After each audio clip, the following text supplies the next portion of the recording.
ꯍꯥꯏꯗꯤ ꯑꯩꯈꯣꯏꯒꯤ ꯁꯝꯅ ꯍꯥꯏꯔꯕꯗ ꯑꯩꯈꯣꯏ ꯀꯦꯟꯁꯔꯒ ꯑꯣꯏꯔꯤꯁꯦ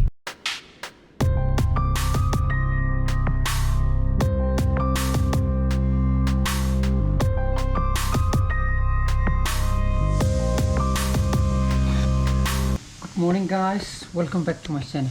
I'm nuwaibena khali. Hoje puni pa makai khara henjela ko. Masi di NPG magi after 1 week masi doctor gi appointment type ko. Doctor una bachat kena apai kha thorang tawri mai lak salo. Mai lai ne he. Masai gi mai lak tam ni ne. Aduna hojik sije da chatugi tawri ba koi kha thorang tore pung apa minute kun gi appointment ne moi nahan message thak pi matung inandi otona 9 khre helap ta koi thok rane ba smai la payam phare he hogolo nang cha ning tora ge ani chana pa school thimbiru ra mai ji la ma gi ko sing ge fa dana sa la gi ru cha ba ya ba ni tu yana yana ba taw kre ne ba ko ni ma gi che sang he la ya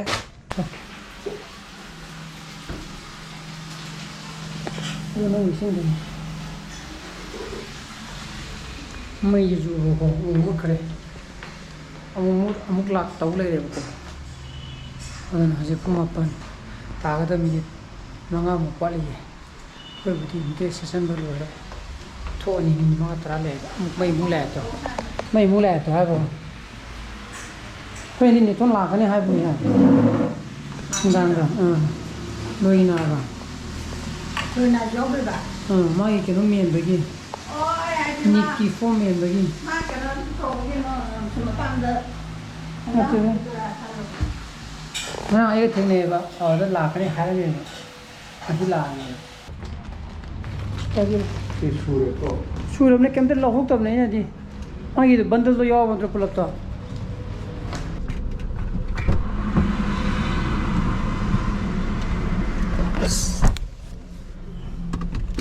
Bentar. Ada koi putih sure ko. Mask cái ông nó rồi ba. Kéo con. Cái nó samjang ra gì nè. Samjang cái gì? Nang cái lúc làm pin nó phải vậy. Mana cái rom đó chắc cái rom đó chắc cái đó, nang thong rom đó. Ada nó sẽ phun một phần. Hết là. Ada nó 9:20 sai cũng mới đi vô rồi này. Xí xí đẹp quá. Ada na yau raya ji pung apa makai ta ga da mini langang kai mi poli ba ko adu nam ta sang gi hek ko sinna koi na report magi biopsy report ka ade gi OPD gi ticket ro pisang ge chang ba kan da doctor de kole ba ko theng na re ba ko report de butin negative ta re ko biopsy gi bu de yam phare de ben phasane explain to ra de loira minimum of padre. As the Koba, she got played with the River. Adugadum Hungary. I did lower in a gun. In the Hungarian. Sometimes something. Oh, I had a thousand local lower again. Owning Lining with the I hide the one as you. Minton Yogdeva. I did perhaps see the taste of Muslim. Queen of Congo, he was saying Mata later. Numbo, yellowish color. I did high easy. Wild like the war. Biopsy result negative tarapos never go.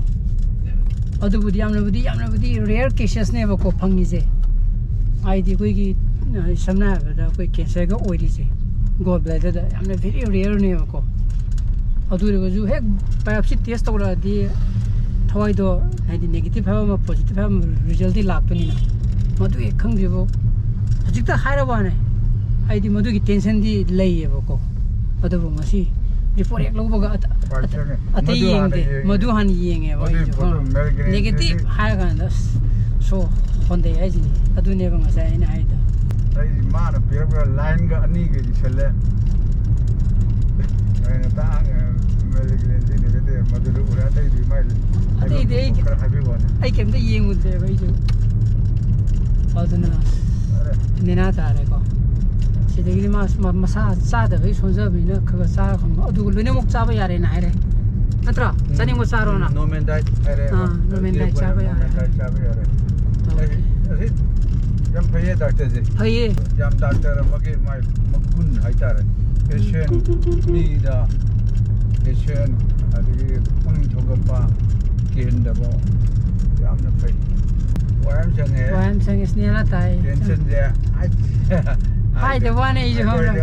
Hai the one. Adam. Masih pose ada gold better. Kangong na midang da koi di magse thataru. Namaga nang hamdra sahi amen nungda. All of them men ultrasonography logada. Ado ne ngarang ai blog to jo hai ne ba. Akoi sigi same symptom je. Ngarang bola ambado. Maju to we hai ba. Ai chakau chak thi pi kote pi do. Komra. Ado ne koi ne khang du je. Chakau chara ba ado hidang na phalak tra ba ko. Hidang na phalak tra ba ko ado de ultrasound lobiro ado ga nung leiram ba yai leiram de ba yai ba ko. Go bladder gi. Why the gold radar store like was a port Pongaleva? Was a yokan so pate. Oh, the Sazine Kalini, Bijiki, Sahima Yota, Palamavado, my gallbladder. Oh, the Kemtabuto, the Jimra way for me. I know Muakanje Mukshape and the Canada complete hemogram to withdraw. Aduda lymphocyte wang de ba ai report baje where the lymphocyte wang kada bana ba akona complete hemogram the picture da yenari je lymphocyte sina mage level lagi yamna marinda da wang buki pinga leiraga di adugi photo da ai phata bo ga leba adugi photo thira pom sang aksang da kai adu report karam bal le okay ai de Fare do kan jat thai pakan ni na tare ko hai di kemta negative negative tare mi je adu bo ku ju yam thu no tok tho go phai ko yam thu tok tok pata na tan na ko ge ibani na di ente koi adu phare na ibani na di masa ka kan khala ga tau je ga ha bi do madu ga tawra ma di hai de je som de keno ge enjam go wang kala tu berai da ka dani Yum the Yore, Tramatoi. Cray Hingre. Yarabia, Uterba. But then a sucks at Hoga, San Palm, Lobo Sapiro, okay? Tramasitari, Sato put them Tram to Makai, came Tarnigano. Ha? Money. No, I'm sorry with the operation to Dinga. Aduh ni, kanan sabi ni balik ti. Kada. Aduh ni mukra cawak dia, warna inung tu ni nyampe ke.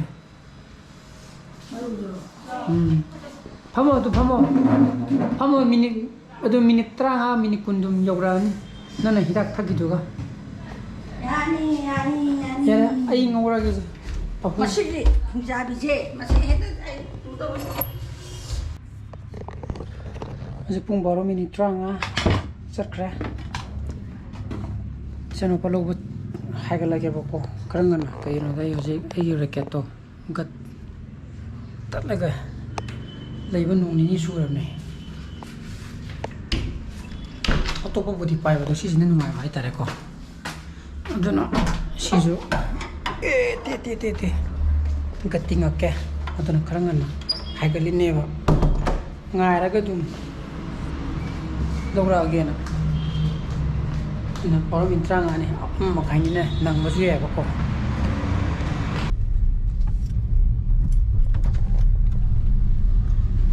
sanu palo khapira heng vaccine ka ko ni hai ba noi jo loina mo ka ko ni hai ra ba nego chahi suru ba jalo moi ne ka ko ni hai do ha khang dia loina mo Lao company na hari ni ba notice period pro Saya diary da babam tu check do da jum yo ba adu ni chana pa gi bo moi de under 15 bo ka pa yar ba za la khang di pai pau yi tim da ta de masai chana pa gi vaccination to ba gi do aina sum khali ni mai diary da mana ira mi chana pa na hai de koi family member mi kya lai First dose का करबा second dose का करबा highway की report अदगी bring आधार copy कानागा हाईरी बकुमा easy दो अइन नेति ये मुझे चाहिए टाइम टू 15 years की दी काप यारे हाईवे की अमदी थेंगने को बिलो 12 years की दी थेंगना देवा अदोने इशानो पर 12 years सुदरीबा अदोने वही खंजाना इजी अदोना मोगी केनो दम तो खंगतारे अइन पिता क्या सी थौबदे खंदे चाख खरगा से लामजला पुरा केनो भाबना केनो से